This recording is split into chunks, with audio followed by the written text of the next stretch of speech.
Hay equipos ministeriales. En- Ahora en la iglesia se está hablando de los equipos ministeriales debido al desarrollo que se está dando.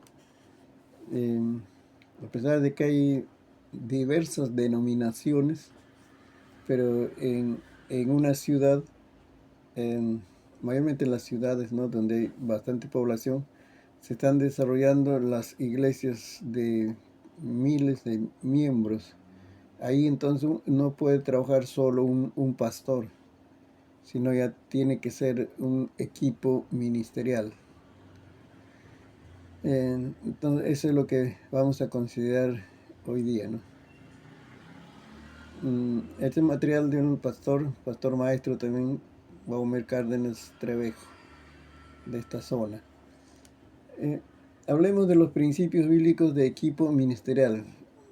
Estamos hablando que no es en el nivel de líderes o hermanos, sino que este es un nivel donde los llamados por el Señor reconociendo el ministerio que les ha dado, deciden trabajar en equipo. Mayormente es el pastor el que toma la iniciativa para formar estos equipos y luego le comunica a la iglesia. Hay todo un proceso, ¿no? Al cuerpo administrativo, cuerpo de diáconos, y el pastor decide con quiénes va a trabajar. Ojo, a un pastor no se le pone el equipo. Como decir, la iglesia no dice, usted pastor tiene que trabajar con este siervo del Señor, etcétera, ¿no? Sino es el pastor quien decide o elige trabajar con otros ministros, ¿no? Así llamados al Señor, que tengan credencial, etcétera.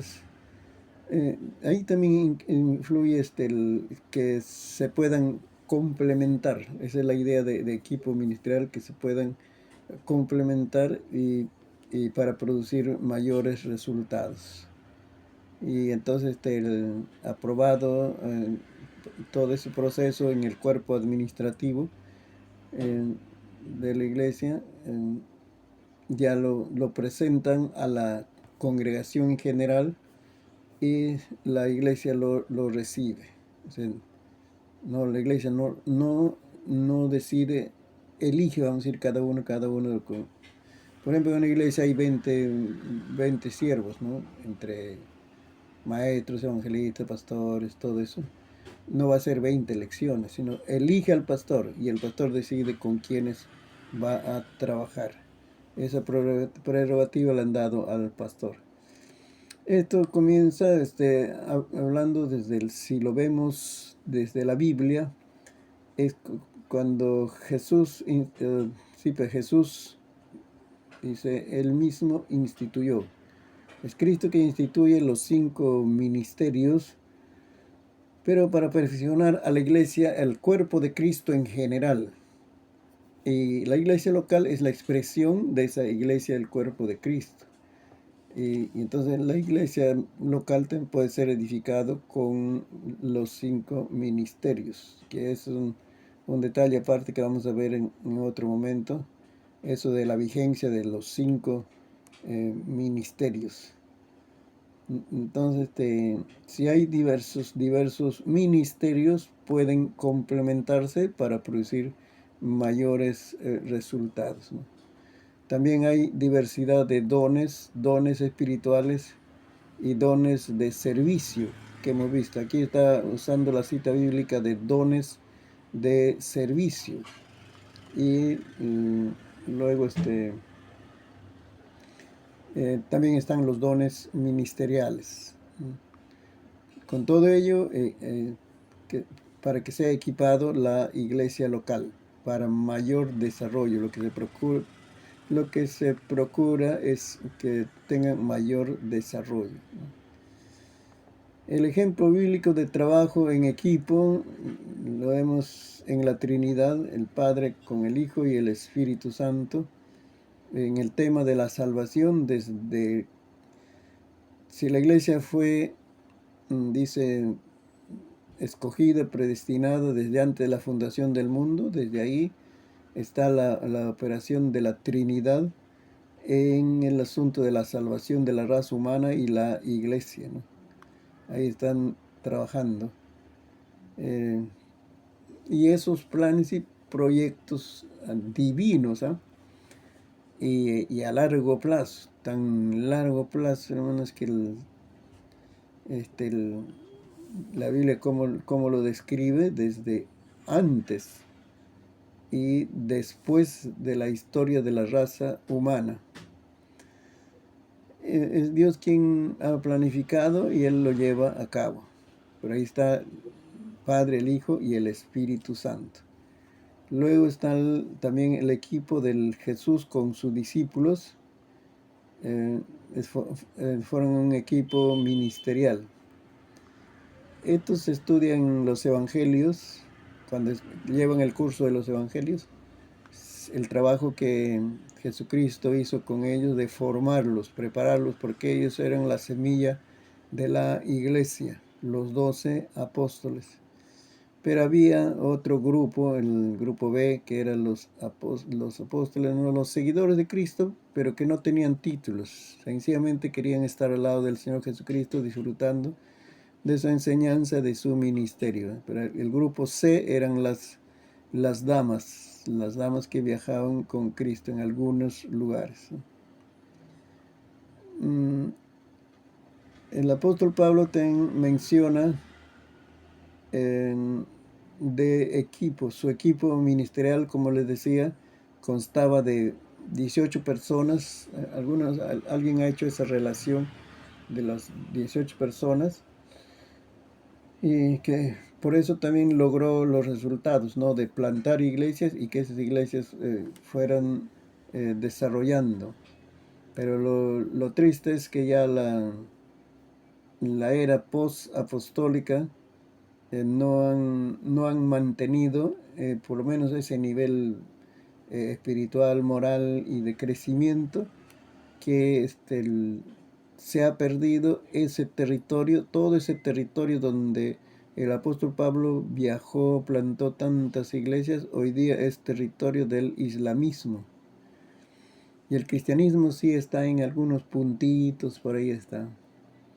Se ha perdido porque no se mantuvo el mismo ritmo de desarrollo de la iglesia.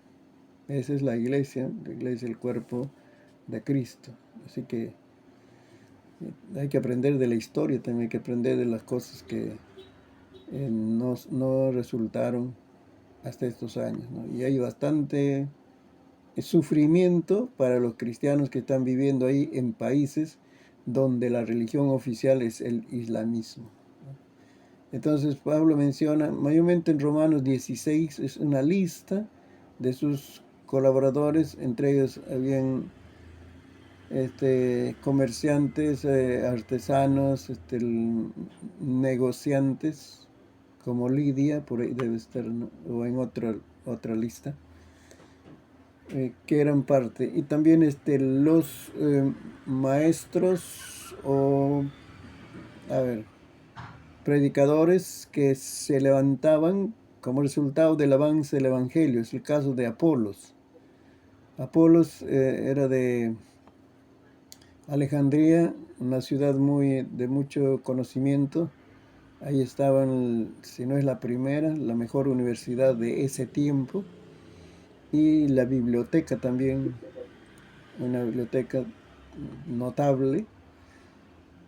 Allí conoció a Cristo y luego salió a predicar a varios lugares. Llegó a ser compañero de trabajo con el apóstol Pablo. Y ahí está una lista de varios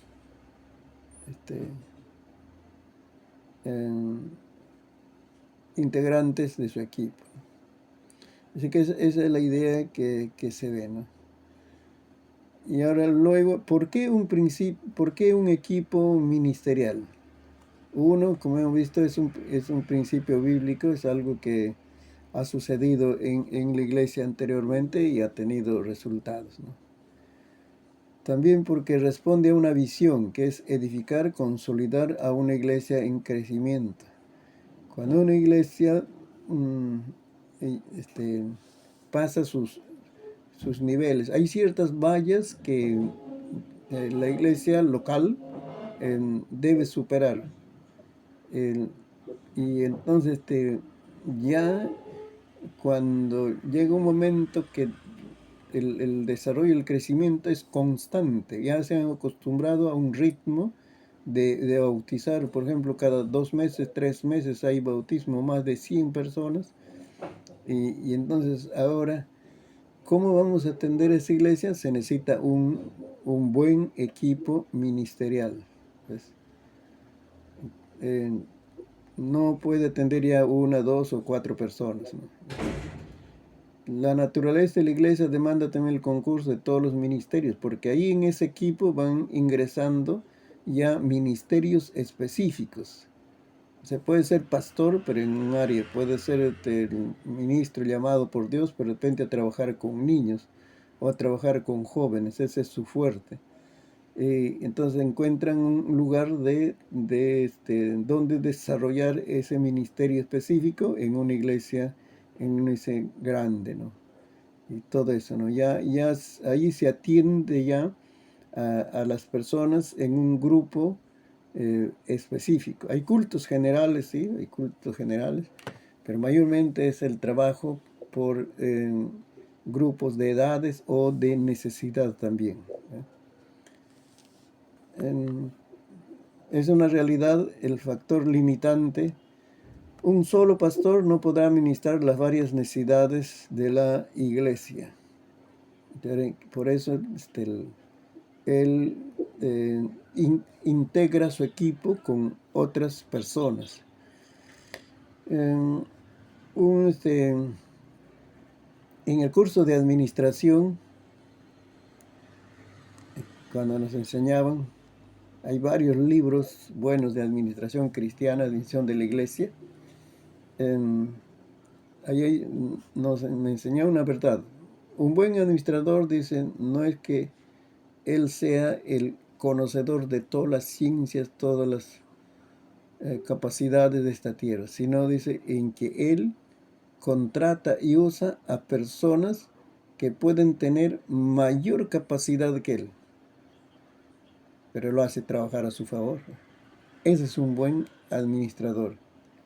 Entonces, por eso en el equipo ministerial se busca eso, ¿no? Los ministros deben tener ciertas especialidades o van madurando a cierta especialidad de trabajo. Entonces con eso se atiende a todas las necesidades de la iglesia. Es muy favorable. El- las cualidades del equipo en sí, esto nos va a dar algunos consejos. Esto está hablando en forma corporativa.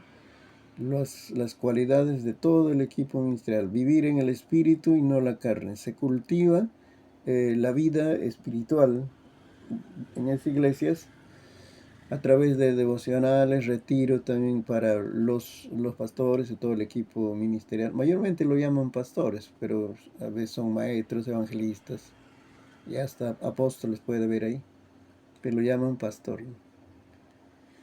Em, Todos deben procurar ese desarrollo espiritual y moral. El hecho de estar en una iglesia mm, grande ha sido llamado por el pastor, contratado se puede decir, ¿no?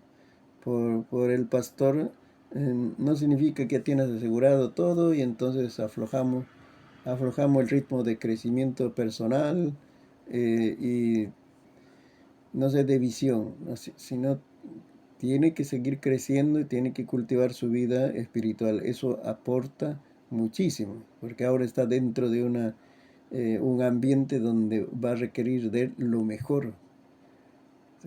Entonces, eso es el desafío, ¿no? Amor sincero a Dios y a su prójimo es el motivo por el cual uno debe servir al Señor. No debe haber motivaciones ajenas. El ministerio, hablando de ministerio en total, cualquiera de ellos, no es un modo de vida, ¿no? El ministerio es un modo de servicio y por ese servicio uno recibe una ofrenda, no es un sueldo. Ese es nuestro problema cuando nosotros como iglesia, como institución, entramos en el nivel de sueldo y ya ahí le estamos dando problema a nuestra organización, la Asamblea de Dios, porque entramos a las leyes laborales. No, yo recibo ofrenda, no sueldo. Entonces, eso es. El ministerio no es un modo de vida, como que estudiamos una carrera y luego ejercemos esa carrera y ya nos brindan un salario, ¿no? Ese es un mal enfoque del ministerio y ha causado dolores a la iglesia local y también él va a ser salir herido, resentido, porque no lo trataron según las leyes laborales.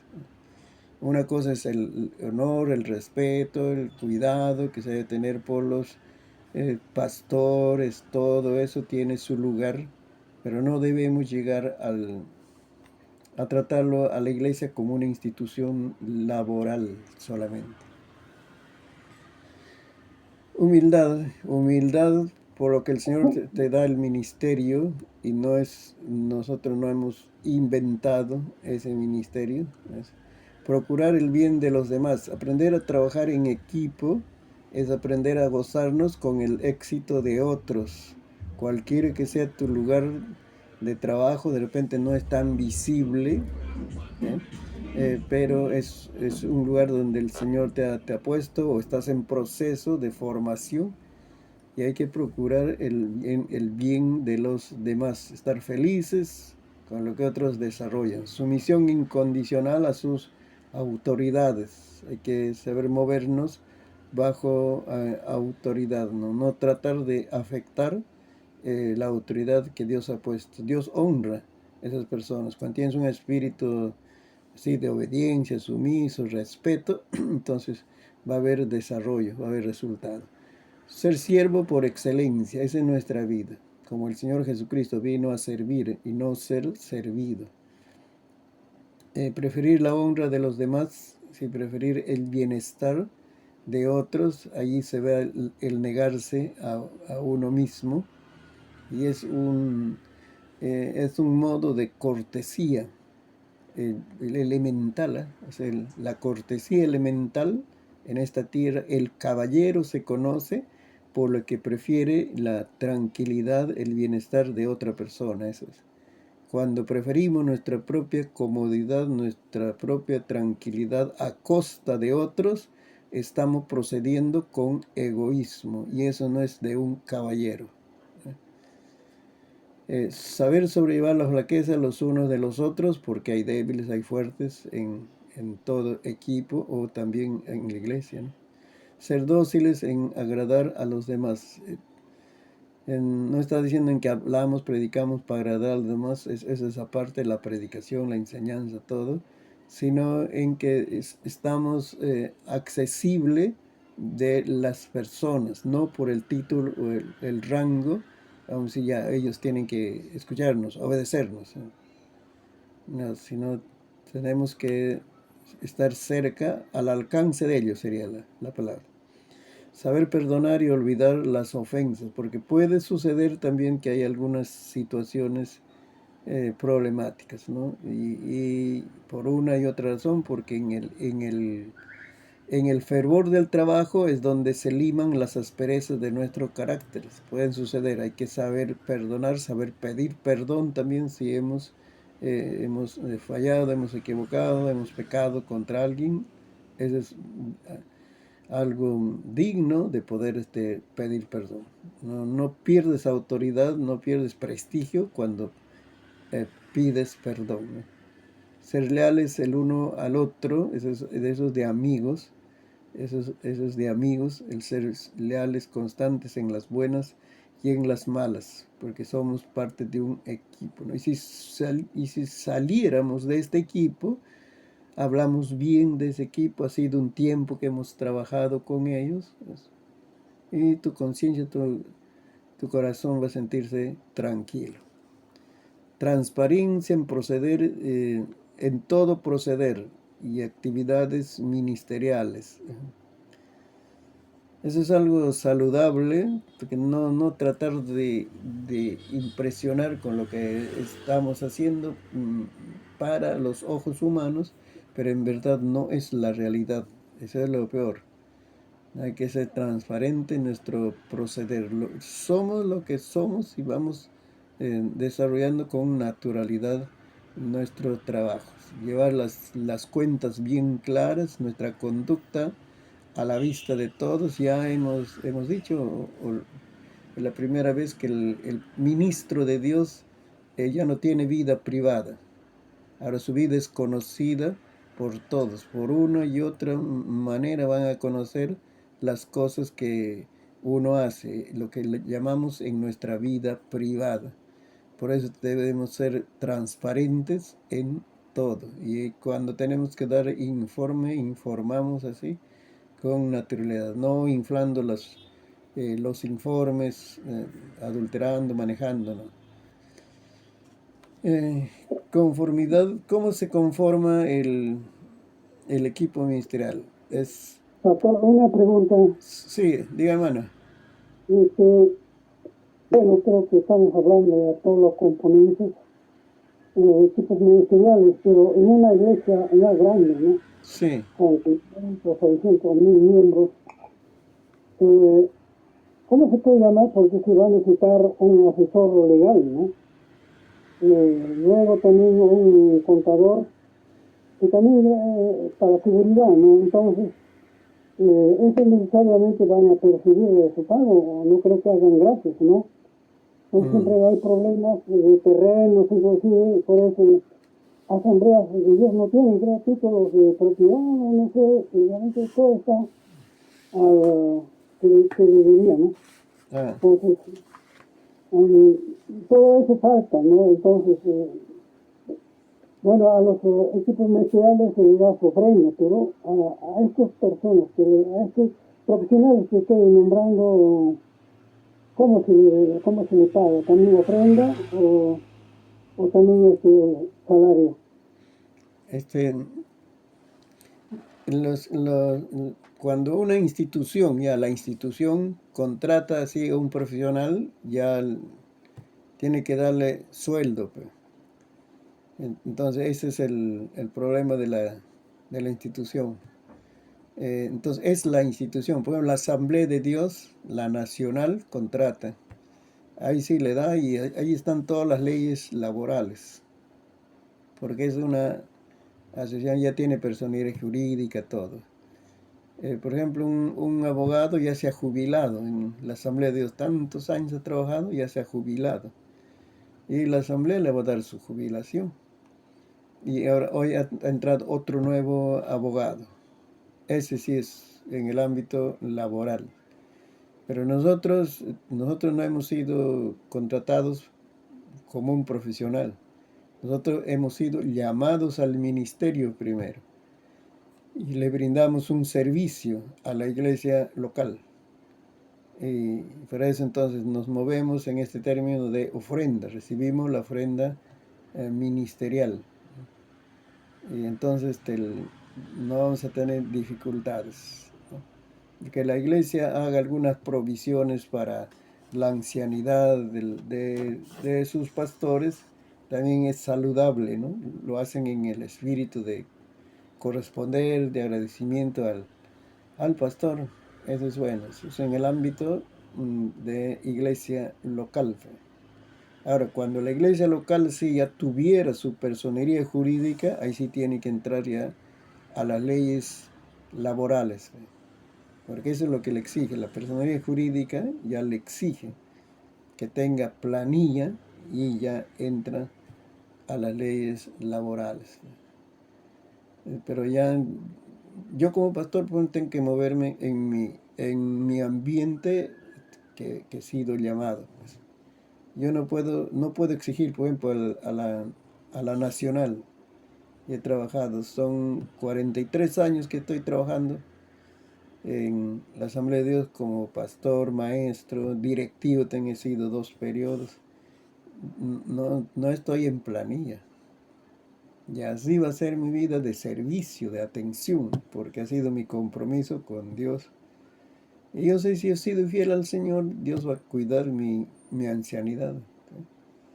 Entonces ya es asunto del ministro, del siervo de Dios. Pero también hubo personas que le han hecho juicio a la Asamblea de Dios y han tenido que pagarle como un empleado, a alguien que tenía un cargo, le han tenido que pagar, pero yo no lo haría. No es mi espíritu de trabajo, porque vamos a decir, eso ya es una mancha oscura en tu historia ministerial. No, prefiero irme al cielo sin esa clase de historia que va a manchar, ¿no? Yo sirvo a Cristo y es Dios quien... Hasta la iglesia local, cuando me han preguntado, me dice, pastor, ¿cuánto es tu canasta familiar? Y he pastoreado varias congregaciones, ahora ya he levantado una iglesia, tenemos 16 años y con mi esposa estamos trabajando. Allí sí somos ya estables. Entonces he pastoreado varias y en una de ellas me dijo, pastor, ¿cuál es tu canasta familiar para poderte darte la ofrenda? Y yo le digo, hermano, mi canasta familiar no van a poder cubrir ustedes. Porque en ese tiempo mis 2 hijos estaban estudiando secundaria en colegio de paga. Y entonces no van a poder cumplir, hermanos. Ustedes pónganse de acuerdo cuánto me van a dar y me dan eso como reconociendo el ministerio que estoy brindándoles. Eso es, hermano. Dios va a suplir lo demás. Porque no vivo del solo de ustedes que me dan. Yo sé producir también mis propios ingresos, ¿no? Y entonces pónganse de acuerdo. Ya, pastor, gracias. Yo lo recibo con buena voluntad, con alegría, lo que ustedes me dan. Entonces, depende ya del pastor cómo se mueve, ¿no? Pero para mí, como el término en la Biblia nos habla, ¿no? El obrero debe vivir del Evangelio, no dice sencillamente que tenga un sueldo, un seguro, sino deben corresponderlo. En cierto lugar, Pablo renunció a su derecho. Ahí dice, 1 Corintios capítulo 9, dice, yo renuncié a mi derecho. Yo tengo el derecho de recibir la ofrenda misionera, pastora, apostólica, pero renuncio, si es motivo de economía, nuestra relación, nuestra amistad, mi trabajo en ustedes, renuncio a ese derecho, para no poner tropiezo al Evangelio. Así lo dijo el apóstol Pablo. Terrible es como decir, la enseñanza que le da. Y si queremos hablar un poquito más, 2 Corintios capítulo 12. Lean ahí qué Pablo pensaba de la iglesia de Corintio en cuanto a la ofrenda. Como decir, no deben atesorar los hijos para los padres. Más bien, los padres atesoramos, producimos ingresos para los hijos. Así dice. Así dice, yo con mayor placer me he gastado en ustedes, mi vida me he gastado. Y lo mío también dice, o sea, de mi bolsillo también me gastaré en ustedes. Y ahí les dice luego, aunque amando más, yo sé amado menos. Eso le dice. Le está diciendo, en asuntos económicos, yo he invertido en ustedes, porque soy su padre espiritual.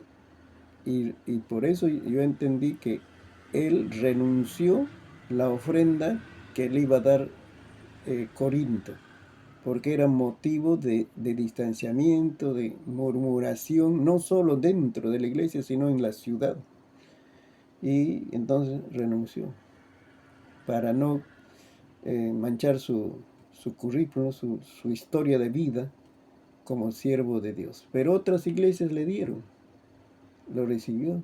porque no estaban murmurando, no, el pastor pide la ofrenda, el apóstol pide dinero, no estaban murmurando, él lo recibió gozosamente de Filipo. Ustedes me han dado, dice, bastante, tengo abundancia, dice, una buena ofrenda le habrán dado. ¿Por qué? Porque eso lo dieron de corazón, de buena voluntad, lo dieron. Ya de eso hay también bastante que hablar, hermano. A ver, ¿cómo se forma? Dice, el pastor principal, como estamos diciendo, él es el que toma la iniciativa. Cuando la iglesia ya está desarrollándose, nos han dicho, está por comprobar, que un pastor puede lograr atender 100 familias, así con mucho esfuerzo y todo, 100 familias. Claro, con los líderes, organizado, todo. Pero después ya no va a poder atender porque hay diversas necesidades, así que necesita ayudante. Y mayormente busca pareja ministerial, o sea, otra persona, los dos que sean llamados al servicio de Dios, ya tiene otra pareja ministerial. Así, entonces va añadiendo, es el pastor que toma la iniciativa, porque él sabe reconocer a inmediatos colaboradores, quienes pueden trabajar con él, ¿no? Tenemos el privilegio de discipular esos colaboradores, o sea, el pastor va a seguir formando, posiblemente en el estilo de trabajo, la forma de trabajo, a los demás pastores. Aceptar la bendición de compartir el ministerio con otros. Sí, hay que tener una discusión porque, como digo, ¿no? En este trabajo, en este trajín, maduramos en la capacidad de desarrollar buenas relaciones con otros. Y cuando formas un equipo, en ese equipo no van a venir perfectos. Todo el pastor tiene debilidades, flaquezas, pero se ponen de acuerdo, maduran, desarrollan, se arreglan los asuntos. Pues, entonces, eso es, el pastor está compartiendo su ministerio con otros. Por decir, no, yo prefería pastorear solo aquí en la iglesia, pero decido trabajar con otros. Porque aunque nos va a costar a ambos madurar, pero vamos a hacerlo. El reconocer y agradar, apreciar. Y apreciar los dones, capacidades de sus asistentes. Lo llaman pastor asistente, o según el ministerio que desarrollan. Por ejemplo, dicen pastor de jóvenes. Una parejita lo contaste, es usted el pastor de jóvenes, con su esposa. Ya. Pueden llamarlo así, ¿no? El pastor reconoce y aprecia esos dones y puede ser de ayuda a la iglesia que está desarrollando, ¿no? El pastor principal cuida o vela por el bienestar ministerial, espiritual, físico y económico de sus asistentes, ¿no? Entonces él está al tanto si la tesorería general le está alcanzando la ofrenda a su tiempo, algo así, o sea, él procura el bienestar, no simplemente le contrata y ya le dice esto va a ser tu trabajo y punto, sino él es el líder principal, por eso es pastor principal de la iglesia. Compartir con sus asistentes su visión y su carga ministerial. El pastor es el que fija, el pastor principal. Aquí no es, en un equipo ministerial no es que todos son cabeza.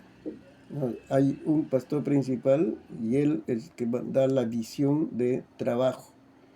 Solo se perfecciona compartiendo los pareceres, los informes, todo eso se perfecciona la visión, pero el pastor es el que dirige la visión. Eso es muy importante. Y como decir, él tiene una carga, una preocupación por la ciudad, por ejemplo.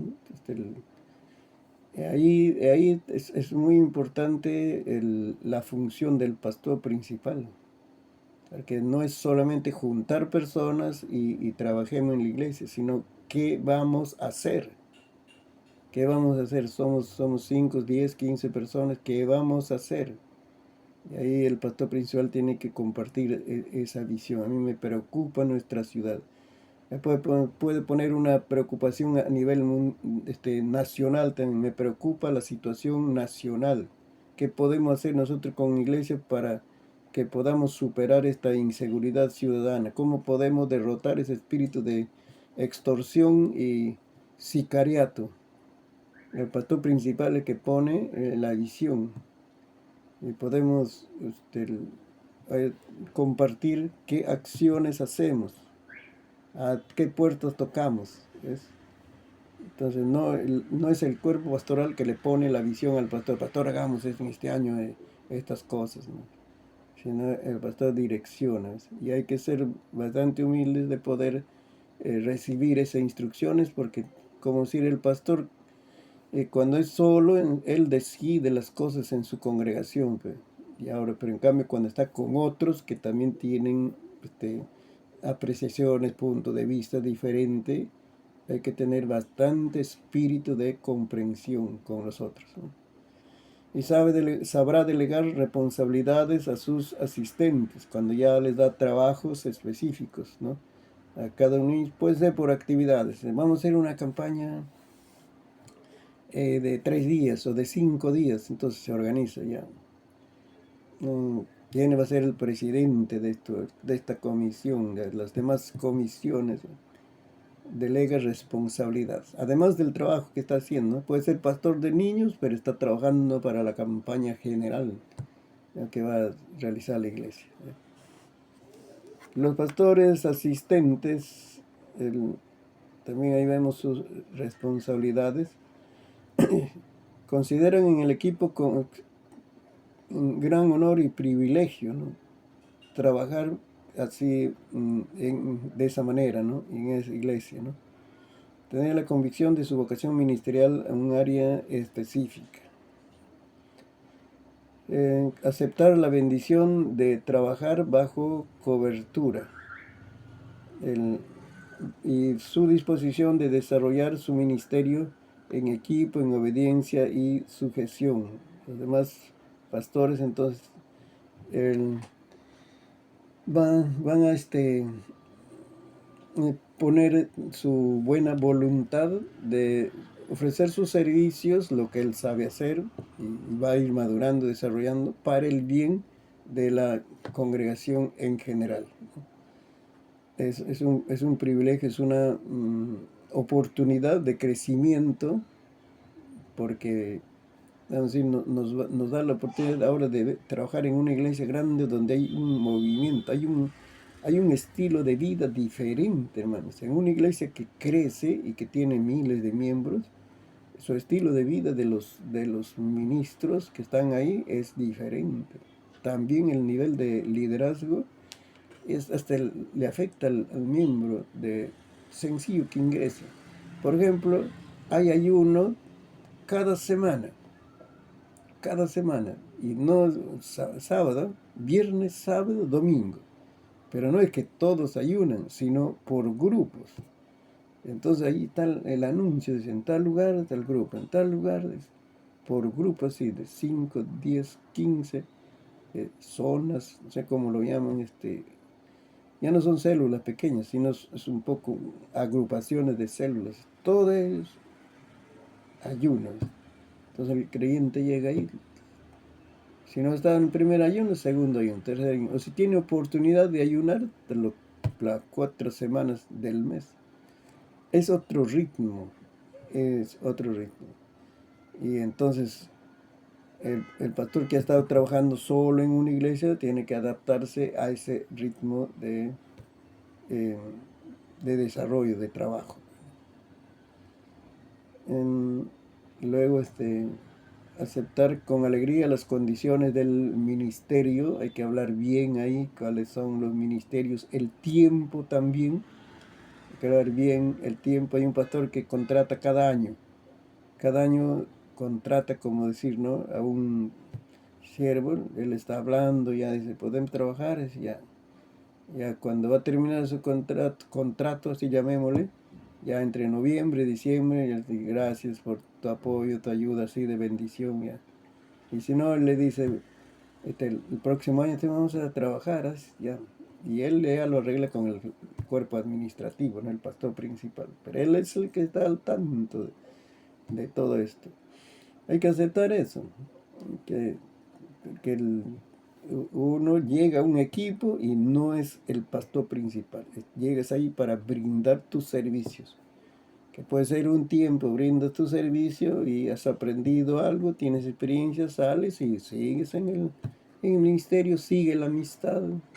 Puedes visitar a esa iglesia, vamos a decir, en algún culto. Eso es trato pues, de siervos, ¿no? A la altura, con madurez, ¿no? No se sale con resentimiento, no me contrató el próximo año, ¿no? ¿Qué habré hecho malo, no? Así es el trabajo.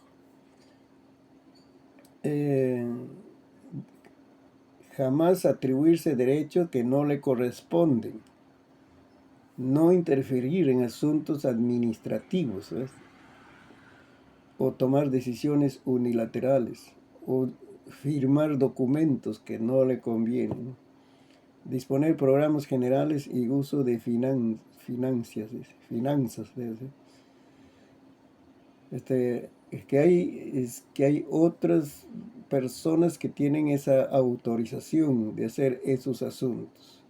Como pastor principal, sí, por el estatuto, ¿no? El pastor y el tesorero tienen una cuenta en el banco, él maneja los asuntos económicos, el tesorero, pero el pastor firma y aprueba todo eso después de una reunión. Esa es otra forma, pero cuando ya hay personas que están encargados, tenemos que dejarlo en ese asunto. Y hay que saber moverse en ese ambiente, ¿no? Ahí sí, como estaba diciendo, alguien preguntó, ¿no? Ya hay profesionales que están a cargo de esos asuntos económicos, administrativos, ¿no? Cumplir fielmente sus responsabilidades delegadas. Se le ha dado una comisión, cumple con fidelidad, informa su cumplimiento y está feliz. Y gozar de la aceptación del cuerpo de diáconos y de la congregación, que también siguen ahí, son hermanos sencillos, pero hay que respetarlos porque la iglesia tiene también ahí, pues, el cuerpo de diáconos representa a la iglesia. Ellos van a recibir el informe, la apreciación y son parte de la decisión que toma el pastor, ¿no? El pastor principal. Esa es una forma de trabajo, ¿no? El que trae resultados, pero a veces necesitamos asesoramiento ya de pastores que han trabajado. Si usted quiere formar un equipo, mejor es buscar asesoramiento, buscar consejo, cómo podemos desarrollar el trabajo, ¿no? A ver, vamos a avanzar. Ventajas del trabajo en equipo ministerial. Se cubren satisfactoriamente todas las áreas ministeriales de la iglesia. Por ejemplo, en la iglesia en Jerusalén, Hechos 6, no se estaba cubriendo la necesidad de algunas viudas. Se tuvo que nombrar a 7 personas ahí, ¿ves? Porque la iglesia estaba creciendo demasiado, por miles. Y entonces se necesitaba formar ahí un grupo. Entonces, hay necesidades diversas. Cuando las personas aumentan en una iglesia, también aumentan las necesidades. El pastor que tiene poca congregación sueña, pero quisiera tener 500, dicen. Quisiera tener 1000 miembros, sueña, anhela, desea, ora, trabaja. Pero recuerde que esas personas vienen con necesidades y hay que atender esas necesidades. Claro, no son necesidades espirituales todas. El pastor podrá atender las necesidades espirituales, pero hay otros que van a tener otras necesidades de trabajo, de salud, arreglo familiar, están divorciados o malogrado su hogar, hijos que tienen rebeldes. Cada persona tiene sus necesidades. Entonces, eso es una visión de crecimiento, asume también los pasivos. las exigencias que va a venir ese crecimiento. Los ministerios se complementan, se inspiran y se realimentan mutuamente. Eso es lo lindo, que aprendemos de otros. Cuando estamos trabajando así en una iglesia local con otros, aprendemos de otros y cómo lo hacen, vamos a decir, ese trabajo. Participamos y le apoyamos para también recibir apoyo luego en nuestro trabajo, ¿no? Se fortalece el crecimiento cuantitativo y cualitativo de la iglesia. Hay un mito de que las iglesias grandes solo tienen cantidades, no tienen calidad. Esos cristianos no son fieles, ¿no? Pero eso es de acuerdo al trabajo, si una iglesia está desarrollando, por ejemplo, la formación moral, debe haber escuela de discipulado, indispensable. Escuela de discipulado. Y allí entonces debe ser obligatorio todos los creyentes pasar por la escuela de discipulado. Les va a ayudar en su formación moral. Luego hay actividades, lo que llaman encuentros o retiro, como dicen, tiempo especial con Dios. Sí, tiempo especial con Dios, donde puede ayudarles a superar algunas heridas emocionales. Es una oportunidad, ¿ves? Y eso le da la calidad a los creyentes, aunque son parte de una iglesia grande, pero tienen buena formación. Entonces es un vistazo así general de afuera, decir, no salen porque van personas ahí, están cientos y miles, están, porque les predican suavecito, ¿no? No le enseñan las responsabilidades, ¿no? Esa es una visión parcial. Yo he visto en una iglesia que está creciendo por miles en Lima, sus jóvenes son jóvenes radicales en la santidad.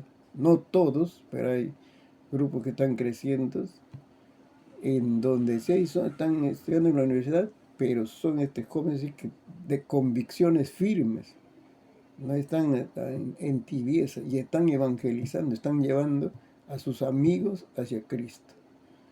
Entonces hay calidad también en esas iglesias grandes. No todas, puede ser, no es una ley. Se evita la monotonía, la saturación y el agotamiento. El caso, pocas personas, pocos ministros van a producir ciertos resultados en un territorio, en un alcance pequeño. Hermanos, la Asamblea de Dios tiene la dicha de ser la iglesia, una iglesia grande que ha llegado a todo el Perú. Yo creo en todos los distritos. De repente faltará algunos distritos, distritos que son territorios pequeños, pero está en la mayoría de los lugares del Perú. Pero saben el asunto es que en, nos falta la visión de crecimiento territorial. Nosotros pensamos el crecimiento adentro, sí, están creciendo todo eso, pero nuestro crecimiento debe medirse en relación a la población. Es un crecimiento territorial. Entonces, cuando logramos eso, entonces hemos conquistado ese pueblito, ese distrito, no sé, esa comunidad, esa urbanización, cuando hay un crecimiento de acuerdo a la población. Eso nos falta. Entonces hay iglesias, sí, bastantes iglesias, pero por años están en el mismo nivel de membresía, ¿no? Y algunos decaen, pero siguen llamándose iglesias. Eh, los cargos y las responsabilidades ministeriales son equilibrados y más llevaderos.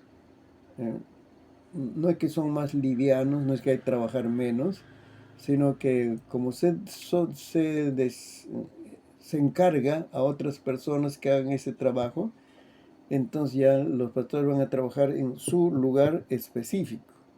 Imagínate que el pastor principal tiene que ser maestro de niños, luego ser maestro de jóvenes, predicar en los cultos, dirigir la oración de martes.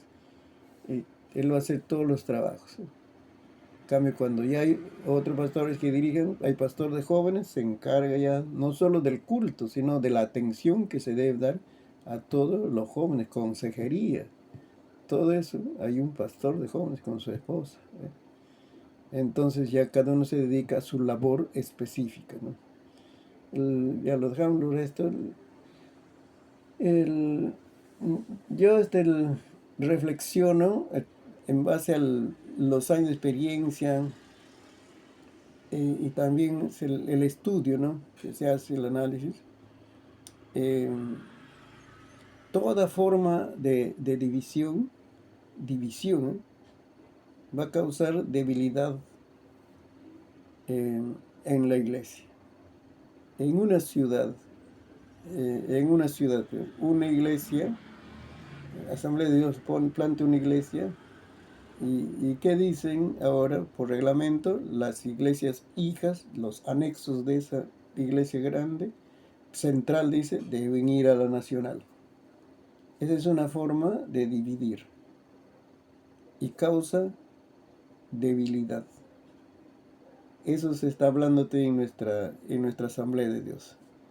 Entonces, esa iglesia, ese anexo de la iglesia central, ahora tiene que ver por la ofrenda pastoral, construir su templo y hacer sus actividades de crecimiento.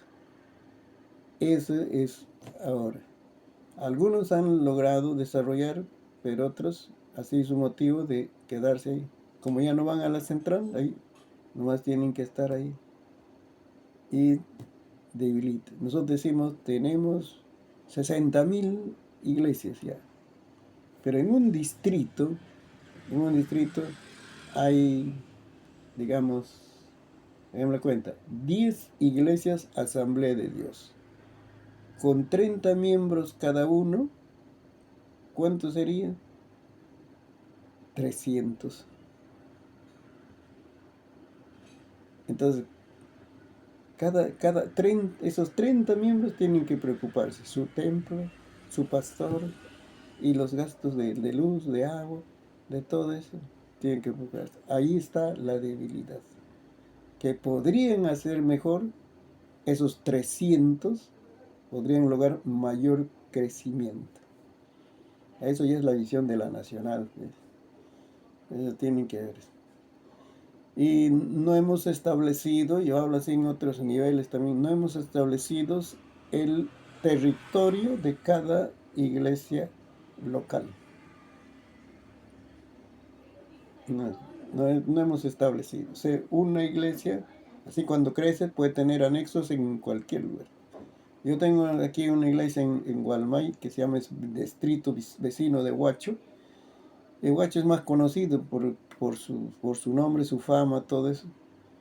Y entonces alguien puede venir de la selva, de la sierra, de Tumbes, de Tacna, y plantar una iglesia Asamblea de Dios aquí en Huacho. Nadie le dice nada porque no hay territorio. Es otra región, y ahí está. Y el pastor de aquí va a ir a su sesión a Piura, por ejemplo, va a ir a la iglesia central de Piura, va a ir a su sesión, porque es pastor. No hemos establecido el territorio de cada iglesia local. Y cuando tienen, por ejemplo, en Lima, hermanos, son 10 millones, creo que estoy corto, de habitantes. Pero hay iglesias, la Asamblea de Dios, cantidad.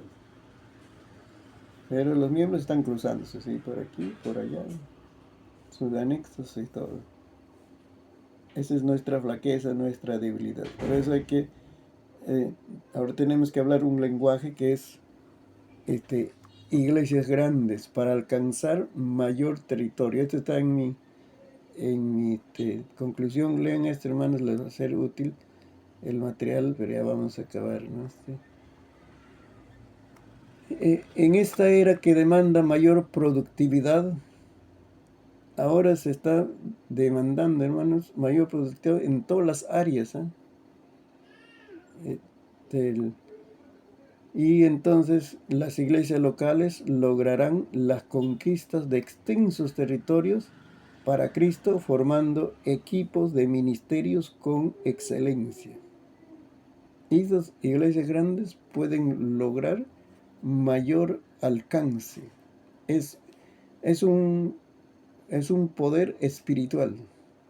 Imagínate juntar 30 iglesias en un distrito para ayunar es bien difícil, porque cada pastor tiene su programa, sus actividades. Pero una iglesia que tiene 300 miembros no, y pueden hacer, el pastor dice, ayuno.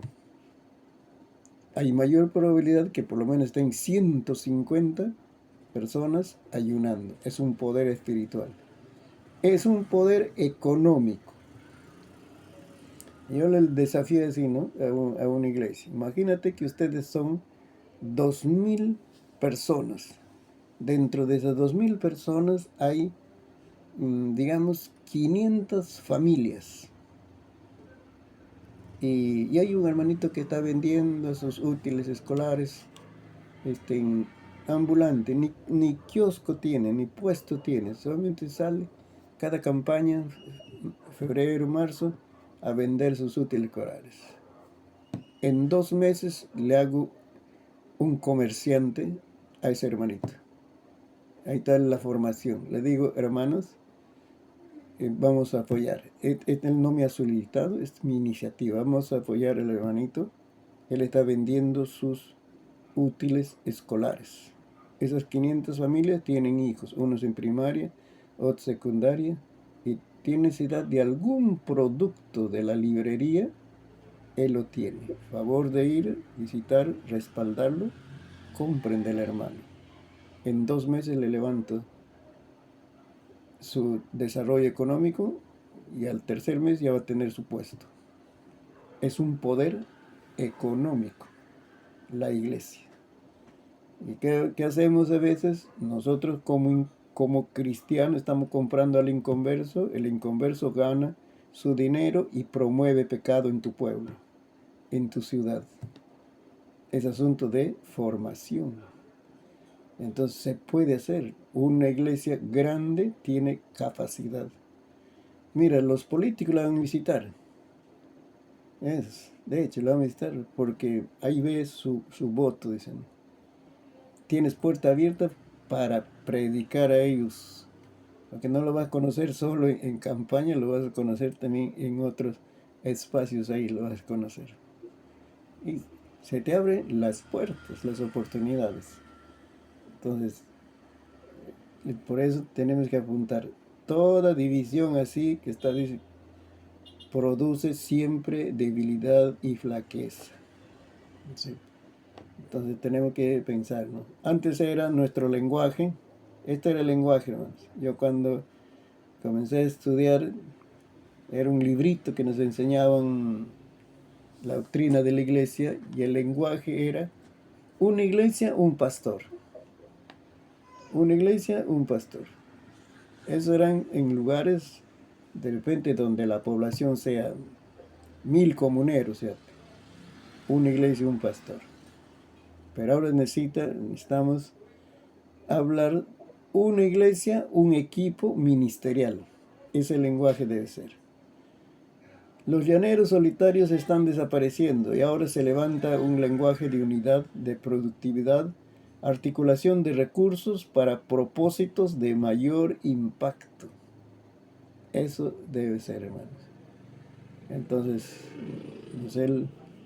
les dejo para que reflexionen y también, hermanos, participen, ¿no?, en las opiniones ahí en su región, en su sector, de desarrollar iglesias que hagan un impacto social en su pueblo, en su distrito. Se puede hacer con la ayuda del Señor, ¿no? Muy bien, el tiempo avanza y vamos a pasar la lista, hermano.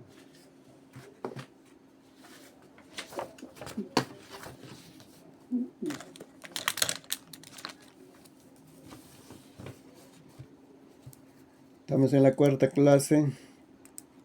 Hermana Tabita Anaya.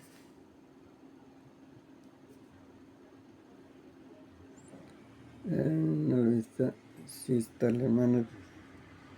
Abre su audio, hermanas. Ya le estoy poniendo Presente, por si acaso. José Contreras. Presente, pastor, buenas noches. Buenas noches. Hermano Abel Fernández. Pastor, buenas noches. Buenas noches. Máximo Guamán. Presente, pastor, buenas noches. Buenas noches, hermano.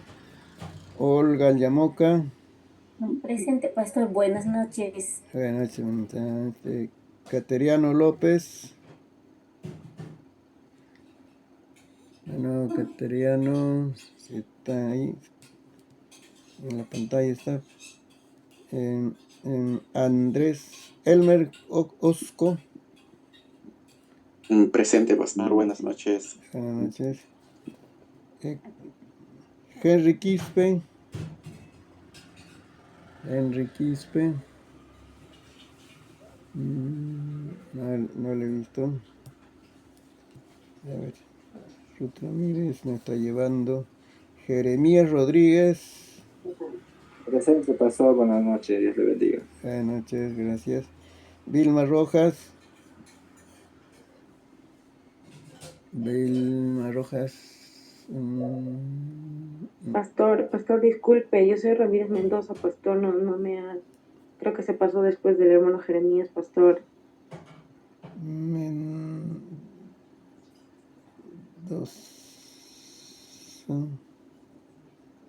Ramírez Mendoza. Sí, por favor, pastor. Ay, yo pensaba que no estás llevando el curso. Manito, tenemos las tareas ahí en el sílabo. Hazme llegar pastor. las tareas, ¿ya? Ahora, ya. Ok, pastor. Hermana Vilma Rojas. No lo veo, no veo. Carlos Torres López. Carlos Torres.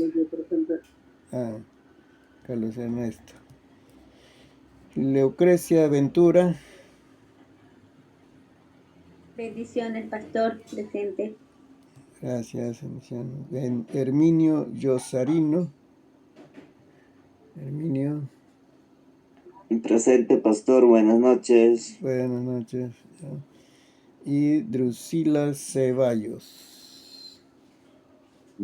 Presente, pastor. Amén. Oramos al Señor.